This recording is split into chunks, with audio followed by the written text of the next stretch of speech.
Class 12 subject accountancy chapter admission of A partner. Topic हो गया introduction. पहले introduction बताता हूँ, लेक्चर नंबर 16। इससे पहले चैप्टर में मैं आप लोगों को sacrifice ratio, gain ratio, change in ratio chapter पढ़ा दिए थे। उसमें टोटल क्वेश्चन सोल्व कर दिए थे। अब मैं chapter number 5 admission of partnership start कर रहा हूँ, जिसमें कुछ टॉपिक सीबीएसई बोर्ड द्वारा हटा दी गई है, जिसमें एडजस्टमेंट ऑफ कैपिटल है और बैलेंस शीट है। उसको छोड़ के बाकी हम लोग को पढ़ना है। तो सबसे पहले ये समझे एडमिशन ऑफ पार्टनर क्या होता है, इसमें किस तरह से एडमिशन होता है पार्टनर का। फंडामेंटल चैप्टर में मैं आप लोगों को बताया था पार्टनरशिप डीड। पार्टनरशिप डीड के अकॉर्डिंग ही एडमिशन न्यू पार्टनर का होता है, जिसमें सबसे पहले according to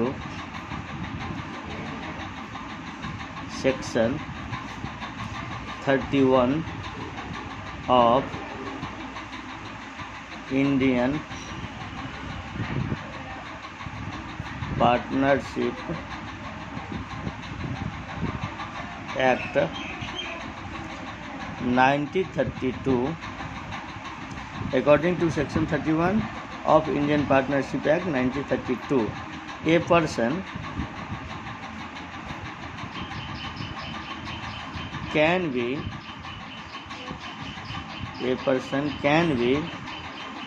admitted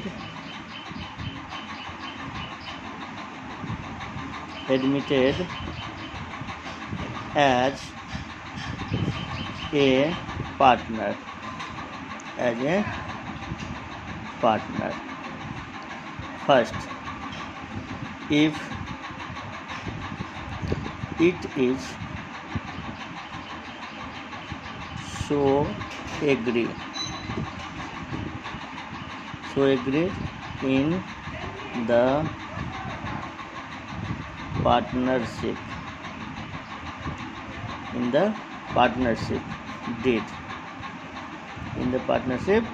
deed, or second, in the absence of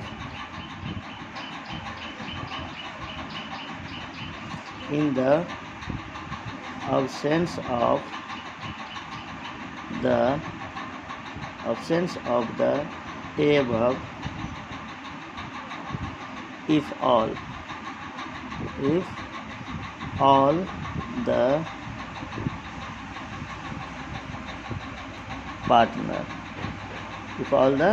partners agreed for the admission,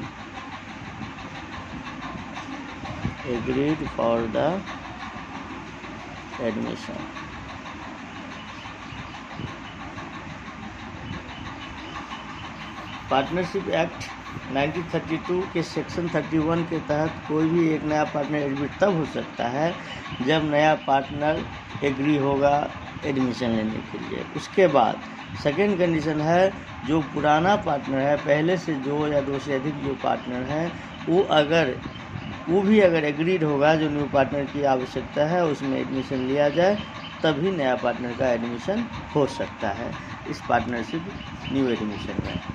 अब इसके बाद इसका कुछ जर्नल एंट्री होता है। पहले तो न्यू रेशियो निकालेंगे, फिर नया पार्टनर जो आएगा उसके लिए क्या क्या वो लाएगा, किस तरह से लाएगा, कैश में लाएगा या चेक में लाएगा, उसका कुछ जर्नल एंट्री होता है जो मैं आप लोगों को बताता हूँ।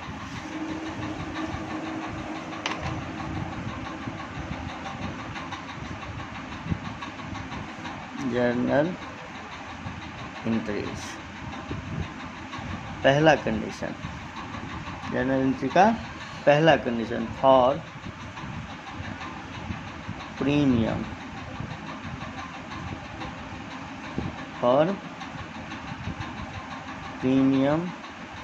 For goodwill and capital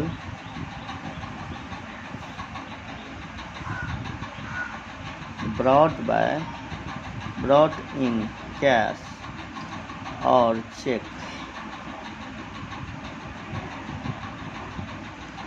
brought in cash or check by the new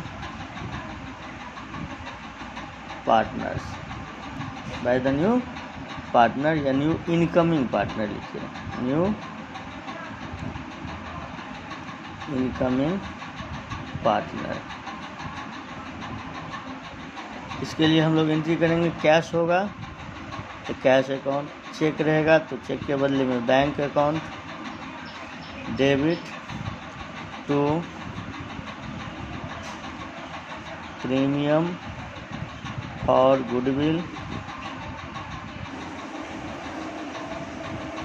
account to new partner, जो भी नाम रहेगा न्यू पार्टनर का, यहाँ न्यू पार्टनर इसलिए लिखते हैं क्योंकि कोई न्यू पार्टनर का नाम यहाँ हम लोग के पास नहीं है, अभी थ्योरी ही पढ़ रहे हैं। तो न्यू पार्टनर्स कैपिटल अकाउंट। इसके बाद जब ये गुडविल आएगा तो उसको ओल्ड पार्टनर यानी कि सेक्रीफाइस पार्टनर में डिस्ट्रीब्यूट की जाएगी, जिसके लिए हम लोग एंट्री करेंगे for sharing of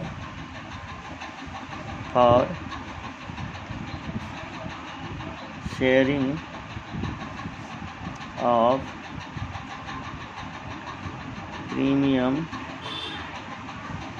for goodwill by sacrificing partner. इसके लिए एंट्री करेंगे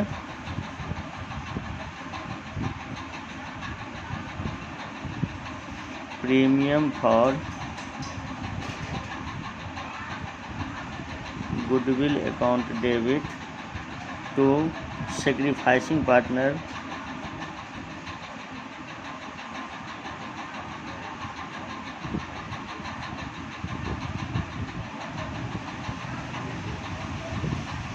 कैपिटल या करेंट अकाउंट, कैपिटल या करेंट अकाउंट।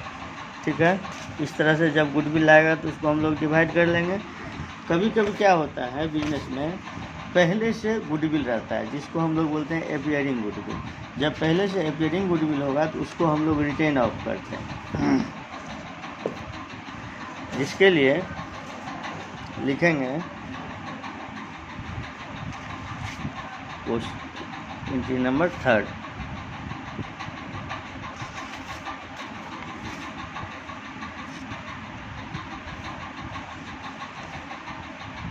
और writing of existing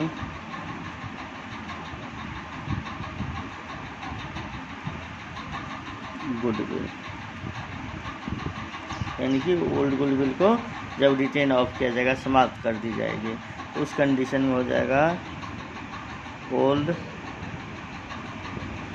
partners capital account debit to goodwill account.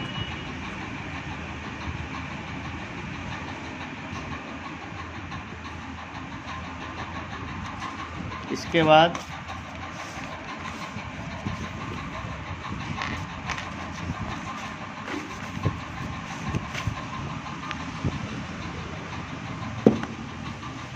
Third entry हो गया। इसके बाद फोर्थ एंट्री में हम लोग लिखेंगे when new partner not brought in cash और cheque for premium of goodwill, यानी कि जब नया पार्टनर गुडविल का अमाउंट कैश में नहीं लाएगा।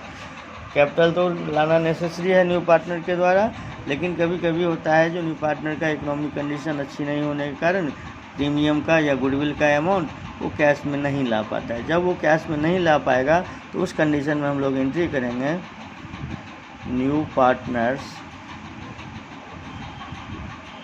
कैपिटल या current account debit to sacrificing partners capital और करेंट अकाउंट। इसी तरह से सेम होता है एंट्री हिडन ऑफ गुडविल के लिए। हिडन ऑफ गुडविल का मतलब छिपा हुआ गुडविल। जब छिपा हुआ गुडविल है तो ऑटोमेटिक नहीं लाएगा, तो उसको नहीं लाया तो इसके लिए भी सेम एंट्री हम लोग करेंगे। New partners capital account debit to sacrificing capital, sacrificing partners capital account. इस तरह से हम लोग इस तरह एंट्री गुडविल का कर लेंगे। उसके बाद जब नया पार्टनर एडमिशन लेता है तो कुछ एसेट्स और लायबिलिटी का रिवैल्यूएशन होता है। Revaluation of assets and liability जिसको हम लोग बोलते हैं, जो पहले भी हम लोग पढ़ चुके हैं, जो कि हिडन ऑफ रिवैल्यूएशन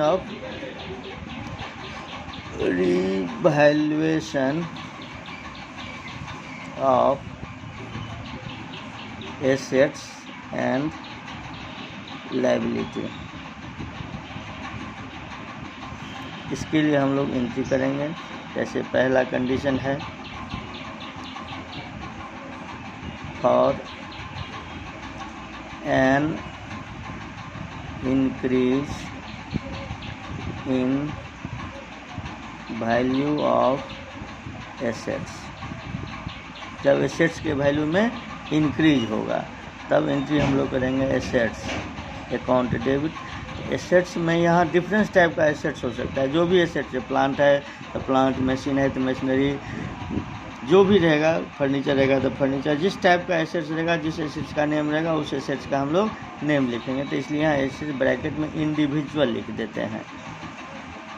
इंडिविजुअली जो भी एसेट्स होगा उसको हम लोग डेबिट करेंगे और टू लिखेंगे revaluation account, to revaluation account. Second for decrease in value of assets. उल्टा बोले से, उल्टा थोड़ा फटवा रहे थे, स्टैंड में लगा के बोर्ड पर लिखल है, सब उल्टा बोला, मतलब है ना आवे छै ना, सब लेटरे में उल्टा देखा है।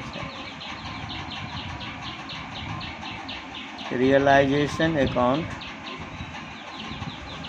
Debit to assets account. यहाँ भी एसेट्स इंडिविजुअली हो जाएगा।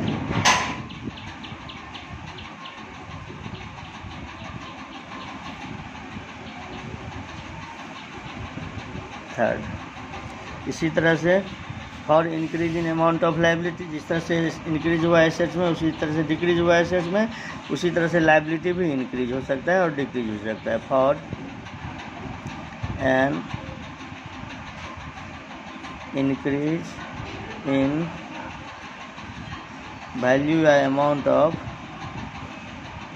लायबिलिटीज, तो इसमें एंट्री हो जाएगा रिवैल्यूएशन अकाउंट डेबिट। क्योंकि जब ये लायबिलिटी इंक्रीज हुआ तो इसका मतलब लॉस हुआ, तो लॉस हुआ तो लॉस को डेबिट करते हैं हम लोग, तो इसलिए रिवैल्यूएशन या पीएल एप्रोप्रिएशन अकाउंट जो भी मन होगा वो लिखेंगे, या तो रिवैल्यूएशन लिखेंगे या पीएल लॉस एडजस्टमेंट लिखेंगे। तो रिवैल्यूएशन अकाउंट को ही पीएल एडजस्टमेंट अकाउंट बोला जाता है। तो revaluation account debit to liability account. यहाँ लायबिलिटी में भी individually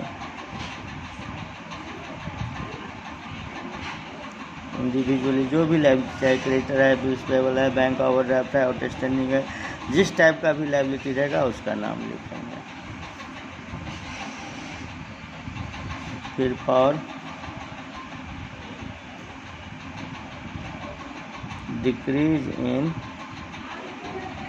value of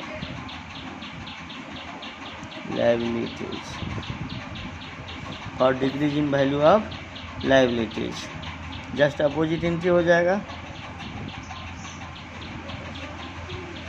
liabilities account individually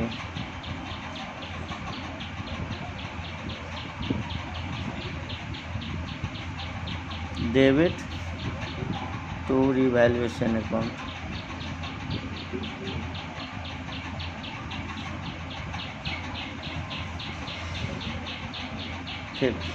fifth आपको सेकेंड टर्म में लिखाते हैं, क्योंकि ये लंबा वीडियो होते जा रहा है तो फिर दिक्कत हो जाती है।